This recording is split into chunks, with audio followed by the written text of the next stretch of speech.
Oh, hey, you buying new boots? Sure you haven't made one of the common boot buying mistakes though? Okay, so why don't I teach you so you can avoid them? Let's do it. By the way, you're glowing today. Hair looks awesome. Good job.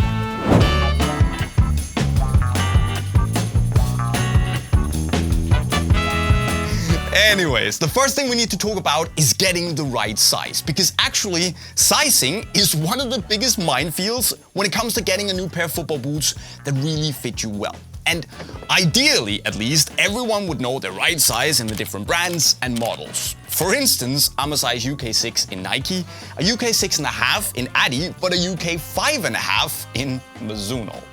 And the thing is that not everyone will know their ideal size. And the other thing is that even if they do, the sizings might vary between the different brands, but also between the different models within the brands. So if you are somehow unsure about whether you're getting the right size or not, make sure that you don't wear them on the pitch until you've at least tried them at home to figure out if the boots fit you the way you want them to fit. And, well, if they don't, if they're too big or too small, send them back and get the right size. Or if you're really balling, you pick up a couple of sizes when you're buying them, then try them out, and send back the sizes that won't work and get a refund.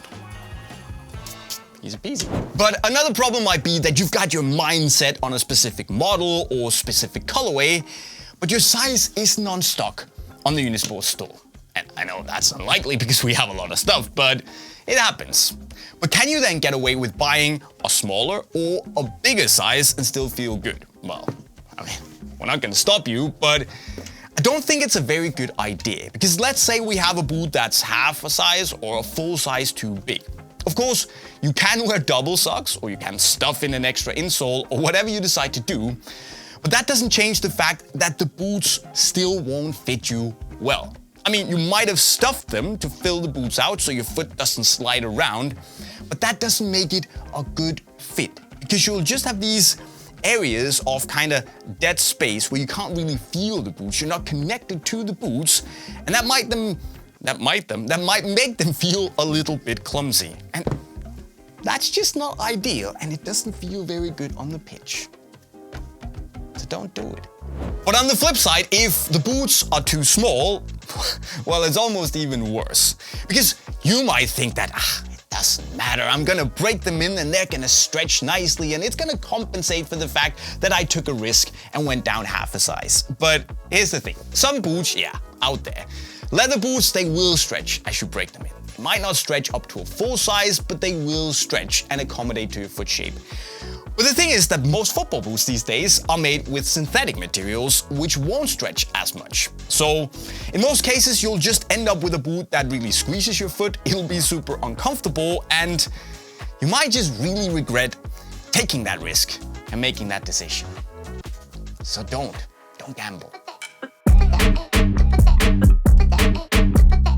But we also need to talk about getting the right fit. And when I say fit, I mean the shape of the boot and how it matches the shape of your foot.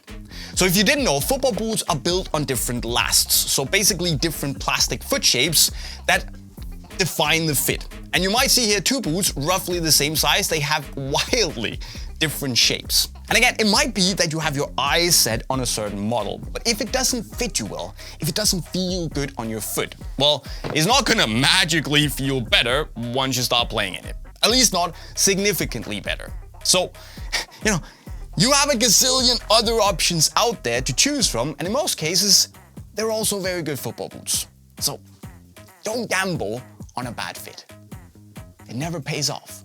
And on that note, if the boot is the right size for you, so it fits you well lengthwise, but somehow it's too tight in the midfoot or has pressure points in the heel or for some reason just doesn't feel good, you might think that I'm a boot buying genius. I'm just gonna go up half a size, gives me more space in the midfoot, relieves pressure points in the heel, whatever. Everything will be good. But here's the thing. Everything is not gonna be fine. Because sure, you might get more space in the midfoot, but you will also get half a size of extra space in the toe box.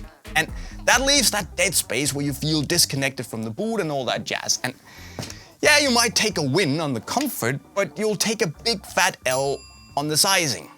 So again, if the boots don't feel good, don't wear them. And find a boot that fits you well in the right size.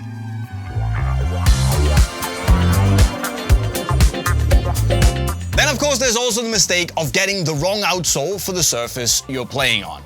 Don't make that mistake. So if you're playing mostly on artificial grass, you need to get an AG outsole. If you play mostly on natural pitches, you can get an FG outsole, which is the most common thing we see. And then of course you can also get an SG outsole if you play on soft and muddy pitches. And choosing all this is, it's pretty straightforward. Look at the pitch, decide which outsole to get. The problem arises if you play on both natural and artificial grass and you can only get one pair of boots. What do you do? Well, just remember that if you wear FG boots on artificial grass, not only do you have a higher risk of getting injured, but you also lose your warranty, so you can't get the boots replaced if they break.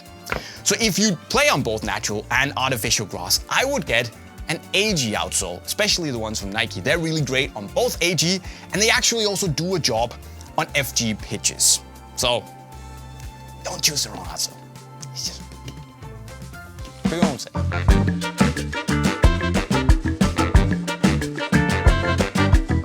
Now, another thing you want to avoid is to fall for all the marketing fluff that is out there.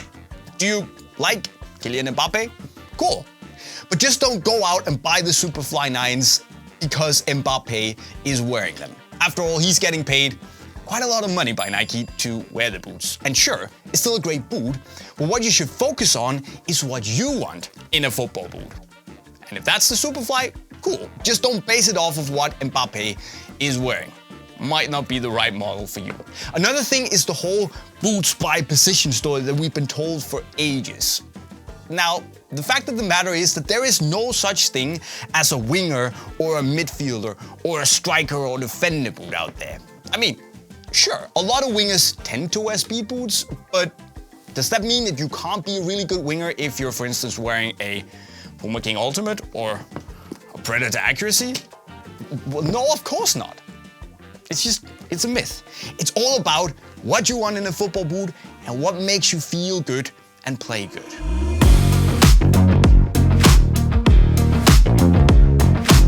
Because at the end of the day, the boots don't make the player. You need to find a boot that you like. Because if you find the right boot, it's gonna make you feel better. And it might also just give you that mental boost, that little bit of mental surplus that means that when you go on the pitch, you feel good, you feel awesome, and you can take your mind off of your boots and just focus on, actually doing your thing on the pitch. And the reality is that no football boot will make you strike the ball harder or run faster, turn a slow player into a fast player. It's just not gonna happen. So what you need to focus on instead is find a pair of football boots that make you feel good, make you feel better. If you do that, it's the right boot for you and you should just get it. No matter what it is. Where's that guy when you need another compliment? Anyways, that was a lot of talking, but if you're still with me, it also means that you should now be able to buy new boots without making any of the most common boot buying mistakes and regret your decision a lot. But what's it gonna be then? What you gonna buy from the link to Unisport right over there? Well, let me know as always in the comment section right down below. Of course, make sure you've subscribed to the channel with the notifications on. And if you like learning new skills or just improving as a footballer in general, check the playlist in the corner right down there as usual. And with those words, I'll be signing off. Cheerio.